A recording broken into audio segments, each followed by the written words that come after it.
పూర్తి వివరాలకు చదవండి రేపటి అక్షర శిల్పం దినపత్రికలో. ప్రాజెక్ట్ ని ఎట్టి పరిస్థితుల్లో 2026 అక్టోబర్ ఆ ప్రాంతానికి పూర్తి చేయాలి టార్గెట్. దానికి మైన్యూట్ డీటెయిల్స్ కూడా వర్కౌట్ చేయమన్నా. నేను చెప్పింది బ్రాడ్ మైల్ స్టోన్. దీనికి డీటెయిల్డ్ గా కీ పర్ఫార్మెన్స్ ఇండికేటర్స్ తయారు చేయాలి. ఏ డేట్ కు ఏ పని ఎంత వరకు అవుతుంది, దానికి ఫ్లో చార్ట్ కూడా స్టాండర్డ్ ఆపరేషన్ ప్రొసీజర్ తయారు చేయాలి. ఈ క్లారిటీ ఎగ్జిక్యూట్ చేసే ఇంజనీర్లకి అటు సిడబ్ల్యూసి, ఇటు PPE, government of India, government of Andhra Pradesh and experts committee కూడా క్లారిటీ ఉండాలి. దీంట్లో ఏమాత్రం కూడా కాంప్రమైజ్ లేదు. ఏదైనా కానీ క్లియరెన్సెస్ కావాలంటే ఇప్పటి నుంచి ప్లాన్ చేసుకోవాలి. ఈవెన్ 1 డే కూడా డిలే కాకుండా. 2026 అక్టోబర్ నాటికి పోలవరం పూర్తి. పోలవరం ప్రాజెక్టు పూర్తి చేయడమే లక్ష్యం. రేయింబవళ్లు పనిచేశామన్న చంద్రబాబు. పోలవరం ఏపీకి జీవనాడి, రాష్ట్రమంతటికీ ఉపయోగం. పోలవరం ప్రాజెక్టును 2026 అక్టోబర్ నాటికి పూర్తి చేయాలని లక్ష్యంగా పెట్టుకున్నట్లు ఏపీ సీఎం చంద్రబాబు నాయుడు తెలిపారు. 2025 డిసెంబర్ నాటికి డయాఫ్రమ్ వాల్ పూర్తి కావాలని అధికారులకు చెప్పారని తెలిపారు. పోలవరం ప్రాజెక్టు వద్ద సీఎం చంద్రబాబు సుడిగాలి పర్యటన చేశారు. హెలికాప్టర్లో పోలవరం చేరుకున్న సీఎం వస్తూనే విహాంగ వీక్షణం చేశారు. ఆ తర్వాత మంత్రి నిమ్మల రామానాయుడు ఇతర అధికారులతో కలిసి వ్యూ పాయింట్కు వెళ్లారు. పోలవరం గ్యాప్ 1 పనులను పరిశీలించి ఛాయాచిత్ర ప్రదర్శనను తిలకించారు. ప్రాజెక్టు రోడ్డు మార్గం ద్వారా నిర్మాణ ప్రాంతానికి వెళ్లి అక్కడ పనులను పరిశీలించారు. డయాఫ్రమ్ నిర్మాణ పనులపై ఆరా తీశారు. అనంతరం అధికారులతో సీఎం సమీక్ష నిర్వహించి పోలవరం ప్రాజెక్టు పనుల షెడ్యూల్ను ప్రకటించారు. పోలవరం ప్రాజెక్టుకు ఏపీకి జీవనాడిగని సీఎం చంద్రబాబు అన్నారు. ఈ ప్రాజెక్టు వల్ల 7.20 లక్షల ఎకరాల కొత్త ఆయాకట్టు అందుబాటులోకి వస్తుందన్నారు.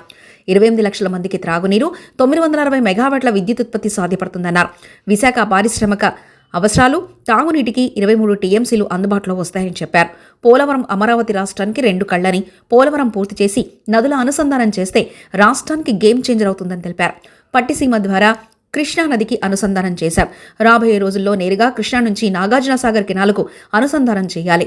గొల్లపల్లి రిజర్వాయర్ వస్తే చాలా వరకు ఇబ్బంది ఉండదు. వెలిగొండ ఇరిగేషన్ కూడా నిలిచే పరిస్థితి వస్తుంది. అక్కడి నుంచి బనకచర్లకు నీటిని తీసుకెళ్లొచ్చు. నేరుగా నీటిని విశాఖకు కూడా తరలించి ఉత్తరాంధ్ర సుజల స్రవంతి అక్కడి నుంచి వంశాధారకు వెళ్తుంది. ఈ పనులన్నీ పూర్తి చేయగలిగితే రాష్ట్రంలో అన్ని జిల్లాలకు ఉపయోగం ఉంటుంది.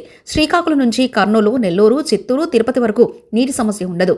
ప్రాజెక్టు ప్రాముఖ్యత చూస్తే 50 లక్షల క్యూసెక్లు డిశ్చార్జ్ చేసే ఉంది.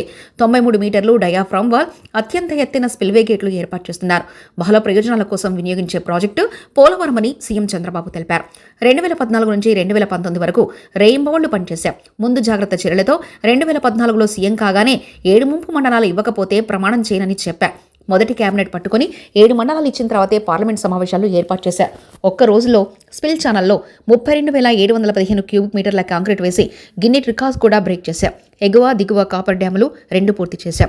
డయాఫ్రామ్ వాలను 414 రోజుల్లో పూర్తి చేశాం. 2 కిలోమీటర్ల పొడవుతో దాదాపు 100 మీటర్ల డయాఫ్రామ్ వాలకు కూడా శ్రీకారం చుట్టాం. ప్రతి పనిని పీపీఏ, సెంట్రల్ వాటర్ కమిషన్ అనుమతిస్తూ వచ్చారు. 72% పనులు పూర్తి చేశాం. 28 సార్లు క్షేత్ర పరిశీలన చేశా. 22 సార్లు వర్చువల్గా సమీక్షలు చేశా. సోమవారాన్ని పోలవరం చేసుకుని సమీక్షలు చేశాం.